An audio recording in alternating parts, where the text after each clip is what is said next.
உலகத்தில் யாருமே இப்படி ஒரு ஃபோன் வச்சுருக்க மாட்டாங்க. அப்படி ஒரு அதிசய ஃபோன் தான் இப்போ என் கையில் இருக்குது. அது என்ன ஃபோன் அப்படிங்கிறத கடைசியில் சொல்கிறேன்.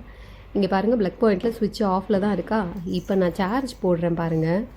நீங்களே பாருங்கள் அந்த மேஜிக்கை. சார்ஜ் போட்டால் ஃபோன் சார்ஜிங் அப்படின்னு சொல்லி வரும்.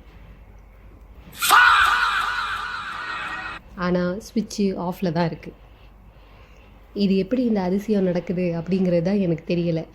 சரி, ஒரு வேளை ப்ளக் பாயிண்ட்குள்ளே இன்பில்ட்டாக ஸ்விட்ச் ஆஃபில் இருந்தாலும் கரண்ட் சப்ளை வருதோ அப்படின்னு ஒரு டவுட்டில் அடாப்டரை கலட்டிட்டு சார்ஜ் போட்டு பார்த்தா அப்போவும் ஃபோனில் சார்ஜிங் அப்படின்னு தான் காட்டுது.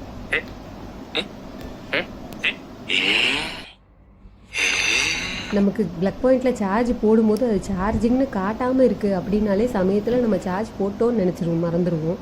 இது சார்ஜிங்னு வேறு காட்டுது, ஆனால் ப்ளக்கில் ஸ்விட்சும் ஆன் ஆகிருக்காது, ஃபோனும் சார்ஜ் ஆகிருக்காது. இதை நான் எங்கேன்னு போய் சொல்ல. இதுதான் அந்த அதிசய ஃபோன். நீங்கள் யாராவது இந்த ஃபோன் வச்சுருக்கீங்களா?